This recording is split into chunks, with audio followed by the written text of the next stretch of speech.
What's up, guys? Welcome back to the channel. Here we are with another reaction. In this, we have 10 things we love about living in the UK, American in Scotland. Before we dive in, if you guys happen to enjoy, please don't forget to subscribe, give the video a thumbs up, and let's find out what these 10 things are. Hi y'all, I'm Annie. And I'm Zach. And about a month ago, we moved our entire family from California to Bonnie, Scotland. And today we wanted to share with you our top 10 favorite things so far about Scotland. All right, let's get into it. So the first point is the water.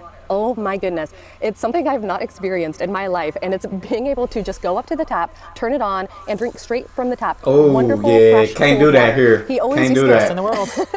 He used to talk about it, and I didn't know what he was meaning, and I fully understand now. It's something that Scottish people are very passionate and defensive about. You can make fun of us for a lot of things, but don't insult our drinking water. And Zach is actually Scottish, born and raised.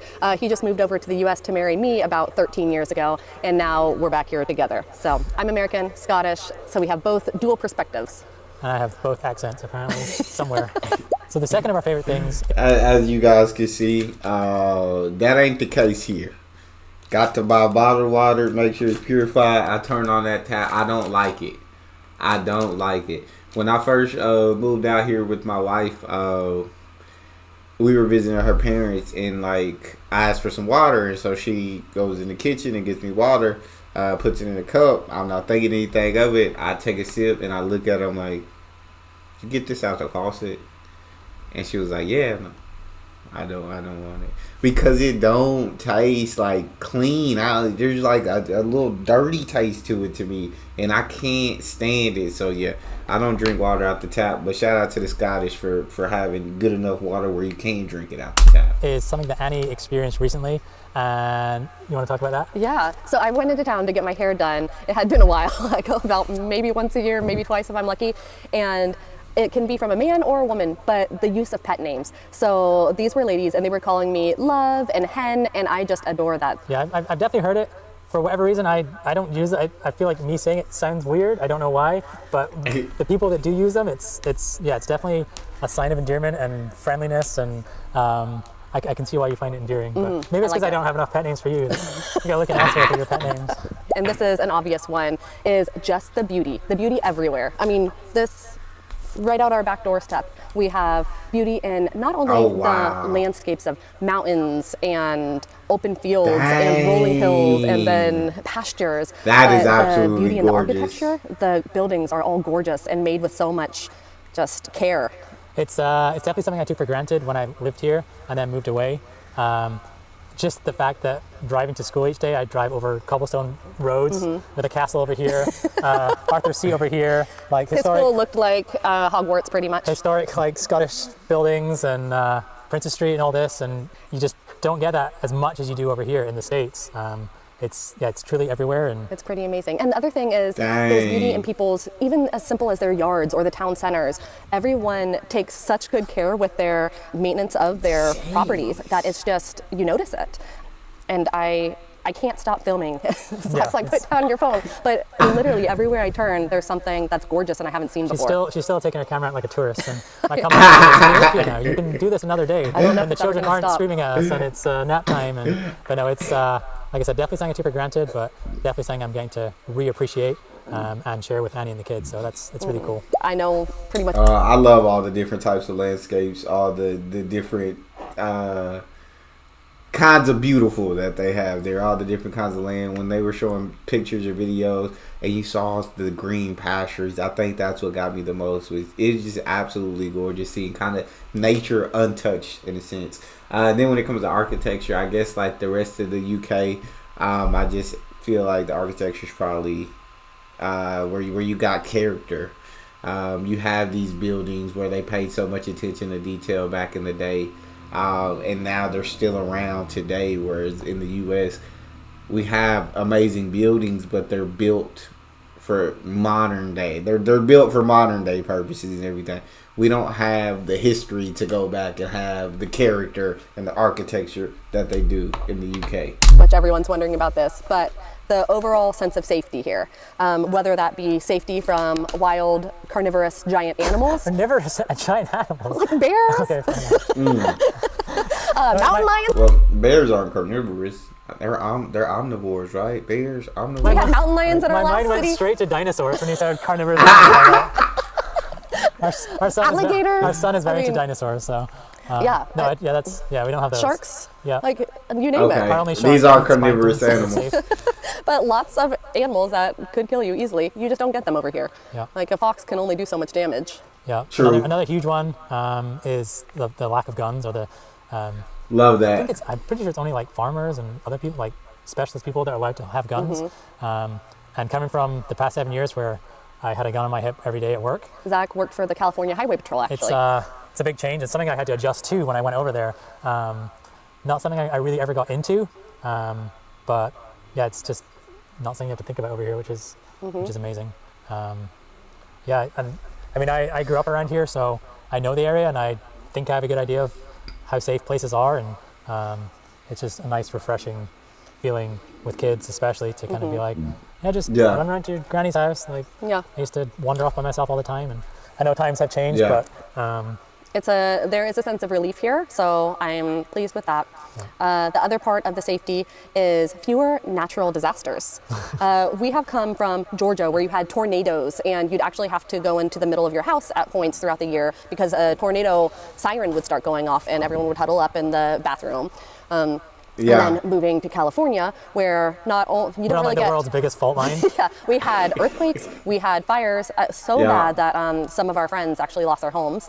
We had, so there's hurricanes there, drought, and flooding. So you get a little bit of it all, and all horrible. So Whereas over here, if it gets too sunny, we have a hosepipe ban. I'll let you use a hosepipe for a little bit. But I mean, there is the potential to get hurricanes or flooding, but it's so much smaller than what we've experienced. yeah, it's not really something you think about. Yeah, it feels over here. safer.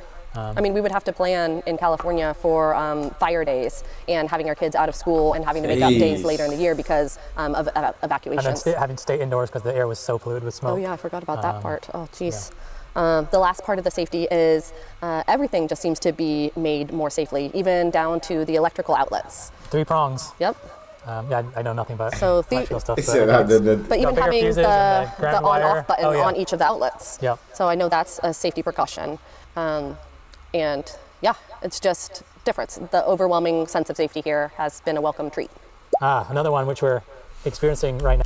I feel like safety absolutely is priceless. That peace of mind, knowing that you're safe, is absolutely priceless. So definitely love that. I actually moved to Georgia about almost 2 years ago now. And I will say, like, coming from Texas, I wasn't worried about tornadoes. I guess where I was at in Texas, I wasn't worried about tornadoes. In here, like, one day there was supposed to be a tornado warnings going crazy in this area. My wife is like, hey, like, we should probably get in the closet. And I'm exhausted. And they're like, hey, warnings until like 2 a.m. And I look at my wife and I say, you know, like, I'm not getting in that small closet. First, I'm not getting in that closet. It's not happening. I said, if a tornado comes through this house, that closet will not save me. So I proceeded to then get in the bed and go to sleep. And thank God I woke up safely. But yeah, I'm a person that's like, yeah, you can take precautions. But I'm like, if it hits, it hits. And I'm done for. There's no little closet or little tub or room in this crib that's going to save me. So I'm like, if I wake up in the morning, thank God. If not, then I hate that I had to go early, but that's what happened. But yeah, the tornado didn't come through. I feel like winds definitely got a little bit rough, but tornado never hit. I don't usually worry about natural disasters, but shoot, California, you see what's happening very recently. All those freaking wildfires taking out so many homes in California, and your heart just breaks for all those who lost everything from these fires. And those fires are just absolutely raging infernos. It's insane. Like, the firefighters they couldn't do anything. They could not do anything to combat the fire. And then we talk about gun. I wish there were more gun laws here, so I understand what my guy's coming from. So yeah, Scotland just sounds a lot more safe. You know, Yes. not great for children and sleep, but great if you want to enjoy the full extent of your day. the long summer daylight hours. I think I was woken up the other morning around, I think it had to have been 4:30 a.m. by the start of light coming through the windows. So that was a surprise, but a welcome one, because the sunlight lasts all the way until 11 p.m. in the midst of the summer. And you can get so much done with that amount of sunlight. I would love that. Especially just coming over here so recently, but it is, I don't think we've actually seen like darkness yet. No, because what time is it right now? 7:30. Okay, 7:30, and you can see nowhere close to nighttime. Yeah. We have many more hours. Covering the sun. We were just blinded by the sun a minute ago, but it's still up there, working hard. We had to change locations because Zach's head was just like orange here, shiny and orange. And I was blinded by the sun, but yeah, apart from that. All right, next one. Just wait till winter, though. I know we'll get comments about that. Winter is the polar opposite. But this is the positive, Zach. Stick to the positive. Oh, okay. Winter. Oh, I wouldn't like long nights, like where it was dark very long in the winter. But I don't like winter in the first place anyway.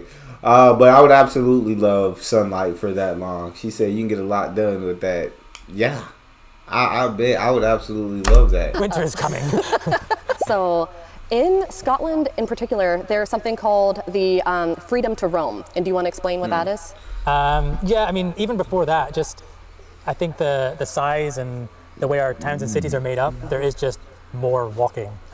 You walk to school, you walk to your local store, you walk here, you walk there. I remember one of the first times Annie came to visit, we went to pick up some food, and our whole family was like, oh, we'll just walk to get it. And Annie thought she was on some sort of death march or like half marathon. It's just, you can't get places in the US, at least where I was. You had to drive pretty much everywhere. And even when we moved to Atlanta, Zach went to the grocery store one day via foot. And it wasn't that far. It was only like a couple miles away. And I take my little bag to carry things back. I'm walking back with 2 bags of food, and a man was so taken aback. He was sitting in his car in traffic, his window was down. He's like, hey, you. I was like, yeah. He's like, you're not from here, are you? I was like, no. He's like, yeah, we don't do that here.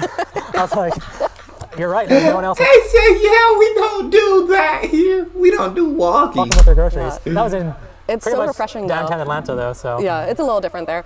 Safety-wise, too, maybe could have been that. Yeah, but no, it's something like growing up with dogs and stuff. I would walk them all the time, and it's just nice. There's so many places to walk as well, where you're free to walk and let your dogs off, and that kind of rolls into the thing Annie mentioned, the Freedom to Roam Act, or Freedom to Roam. I think the technical, in 2003, they passed the Land Reform Act, and this allowed any of the public to walk freely through all of the lands, even if it was private land. If there was a footpath or not, you could just walk through people's fields and experience the natural beauty, because I guess there's only a few big families in Scotland that own most of the land, the wide variety of land. Correct me if I'm wrong. This could be totally wrong. I was Googling it.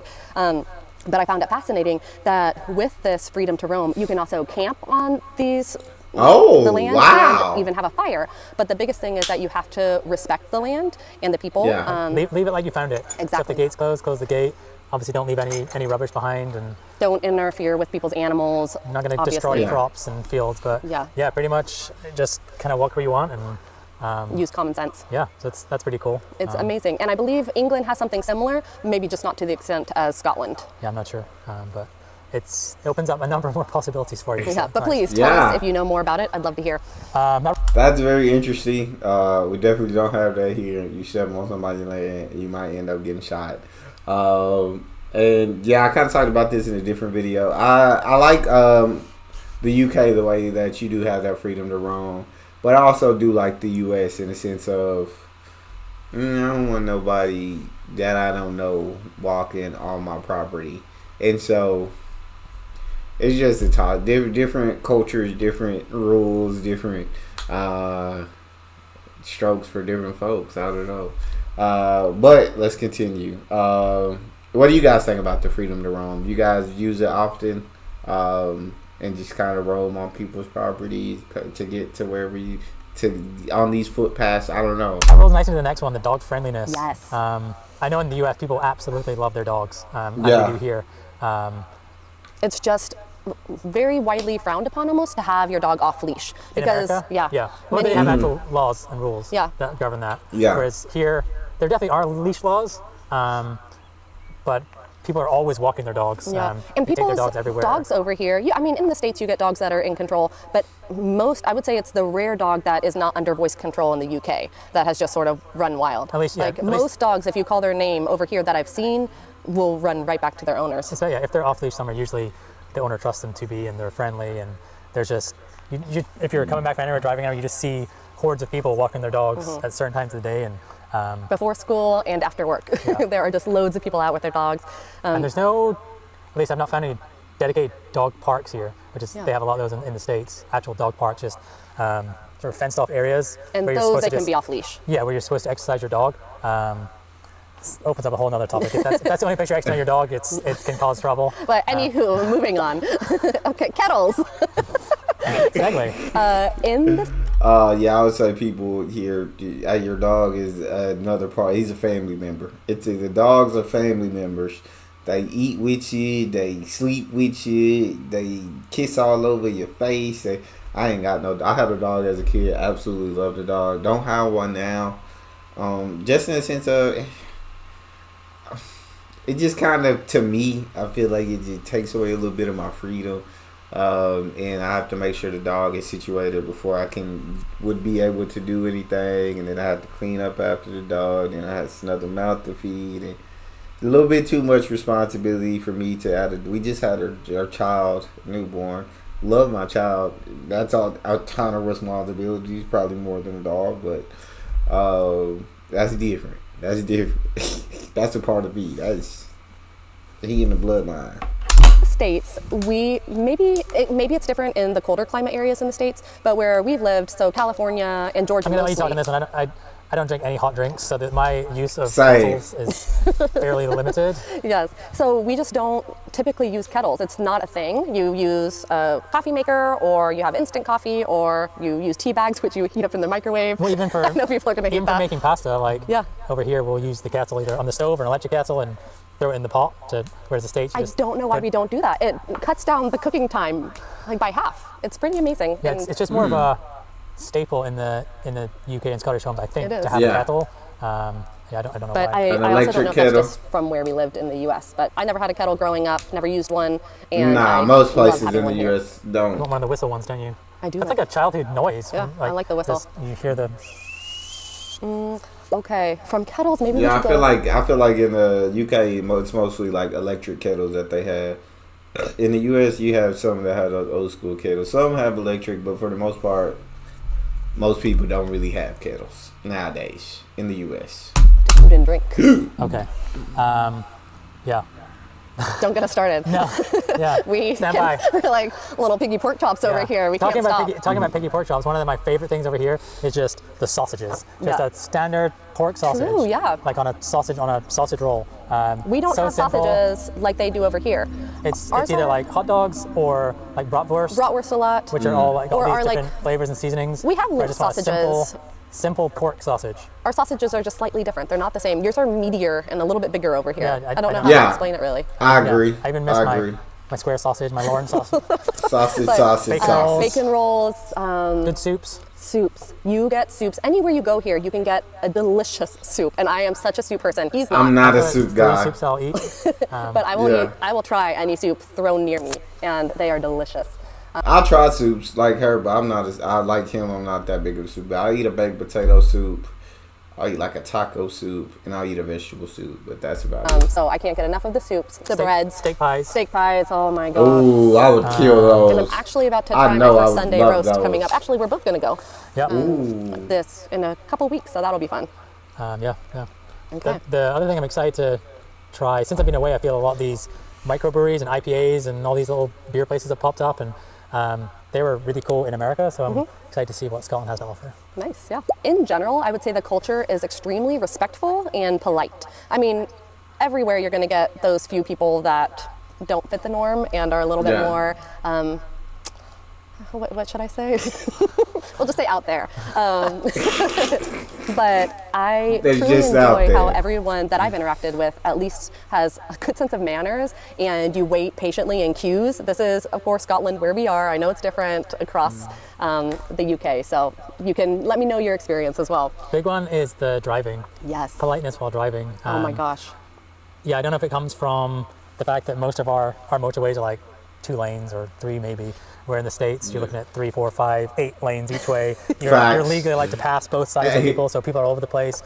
But here, like, typically, like, people will stay on the left and they'll pass on the right. And if you're waiting to let somebody out, like, people will let you out. I remember when I started driving in the States, I actually caused an accident because I was trying to, like, this is not made up. Yeah, actually, did. I was like, what are you doing? Like you can't do that. I was just sitting in traffic and there was like a gap in front of me. There was no traffic coming the other way. So I like waved to this lady to come in, and she was like seemed so confused. I was like, come on, like, go, it's here, go. And she like hesitated, moved forward, then cars started coming, so she stopped, and then she backed up right into somebody else. And I was just like, my days. Dang. It's a true story. And I think. But that's her fault. If she wasn't comfortable going, she shouldn't have went. I wouldn't have. I would have just said, nah, you go on ahead. This other car's coming. Anything else? That's 10. I think that's 10. I think that's 10. We've been coming back and visiting pretty much once a year for the past 10, 12 years. And these are the things that kind of repeat themselves in our mind. And then now finally moving here, they're things that we're really enjoying at the moment. I don't really see us not continuing to enjoy these, but I'm sure we can add to this list very easily. Yeah, the list is going to get quite long, but this is a good start. And I think that's it for today. In our next video, I hope you tune in because we are going to be talking about the home buying process in Scotland and the differences between here and the States. And we might even do a home tour of our new house. So stick around and hopefully we can show you some of that. Sounds good. I feel like, oh God. That was a great video by these two. That is all we have. Let me know what you guys think about this. Have you guys ever been to Scotland? Any of you guys live in Scotland? I'd love to hear from you. If you enjoyed, don't forget to subscribe, give the video a thumbs up, and check out the next one. I'll see y'all next time.